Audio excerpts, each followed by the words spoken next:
Hi guys and girls, how are you all doing today? Welcome to another episode of Car Chat. It's been a minute, but I'm very excited to be in the car with Amanda Raber. Hello. Hi. Thank you for inviting me into your vehicle. Thank you for accepting an invitation into a vehicle. Yes. It's been a while since I've done that, actually. Masks and all. Masks and all, yeah, we're trying to be safe about this. And as you can see, Amanda has on a wonderful Mothperson mask. So let me make sure I understand this correctly, because I've known you for a pretty long time. Mm-hmm. But recently, fairly recently, you have gotten into Mothman or the Mothperson. Yes, Mothmenery. Yes. Mothpersonitude. One might even say, I don't know if you would say this, but I would probably say that you have become an expert in the field. And so I wanted to chat with you a little bit about it. Tell everybody what you are up to in the field of moth people. Yes. Yeah, I was not expecting to be a moth person. You told me that you just kind of fell into it. It just kind of happened, and who am I to say no, man? Right.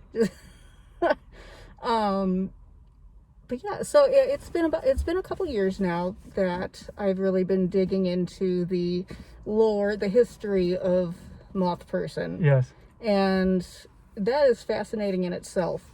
But then I ended up joining forces with a couple other researchers who, they're also very well versed on the lore of the Mothman or moth persons from Point Pleasant.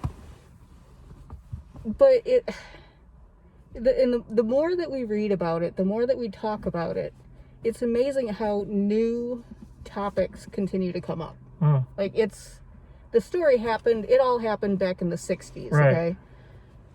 But there's still so much to unpack about the phenomena and the community where it happened. We're really focused on the community of Point Pleasant, West Virginia. It used to be just a very sleepy little town where not much happened. And then for a year and a month, there's this thing flying around. A bridge went down. It was an awful tragedy for the town. I mean, it wasn't fun stuff at all. If you haven't seen the movie that came out in 2002, I'm sure it's very much Hollywoodized, but it's a thing. Yeah. But that, as a result of that tragedy, the town has really flourished. Uh-huh. And I personally think that's amazing, taking the tragedy and turning it into something that benefits the community. Right. So you actually have been, and you're going back pretty soon. Oh, yeah. To Point Pleasant. What are you going to be doing there? We are going to be actually interviewing some people who were around at the time of the bridge collapse and all the phenomena related to that time period in Point Pleasant. It wasn't just a big black thing flying around. There was a lot of UFO sightings at the time. Oh. Just all sorts of weird stuff going on there. Oh. So the team that I have, the Phenomenology Research Partners is our name. .com. And link down below. Yeah. We're going out there to interview people who were around during that time, 1966 and 1967, when all that happened. And we're interviewing them about possible dimensions of post-traumatic growth that they've experienced. Post-traumatic growth? Yes. One of my partners just got his PhD in psychology. And his wife, our other partner, is just very active in research. So, us joining forces, our main project right now is, dimension of post-traumatic growth in experiencers of either the bridge collapse and or unexplained phenomena in Point Pleasant between 1966 and 1967. And so I understand that you also have a project, possibly a book that's going to be coming out. Is this the research that is going to be in the book eventually? Yes. I'm not going to pigeonhole myself into just one book right now, but yeah, that's what can you tell us? The goal. That's the goal. Right now, our sights are set on this one post-traumatic growth study, because really the whole town experienced growth post that trauma, and we're assuming that individuals probably experience some sort of growth as well.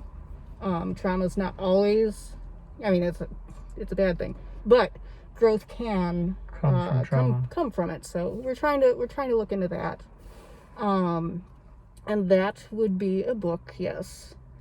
Of course, I'm keeping my own notes, all of our little side adventures, and we've been doing a lot of research into mounds, ancient mounds in the area, a lot of Point Pleasant, West Virginia folklore, just so many rabbit holes. Yeah. We go down and we try to keep track, and like, oh, here's a book. TV show? Oh, series. TV show? Travel channel. Anybody? Yes. That's cool. That's great. Are you hopeful? What is your feeling on having a Mothperson sighting yourself? I'm assuming that that's never happened, but are you hopeful that it will at some point someday? I don't even know. I don't know what I would do if I saw a Mothperson in real life. I guess I've never even thought, do I hope to see it? Huh. That's interesting. I would love to see it. Sure. Well, it's interesting because, we're talking about Point Pleasant, but recently, not too long ago, there was a sighting here in Chicago at the airport. So, who is to say where or when, it could happen? Yeah, it doesn't seem to be... The Mothperson doesn't seem to be just tied to that one place and time. Yeah. In Point Pleasant in the 60s. It does seem to... It's all over the place. It's just not as dramatic, I guess, in other places as it was in Point Pleasant. Right. Or it did, John Keel, reporter, was in Point Pleasant for all that stuff in the 60s. Uh-huh. So he was documenting and writing articles about it really meticulously. I don't know if that's coincidence or by design or why he was in that place at that time, but we don't seem to have any other John Keels around to document all these other sightings. Right.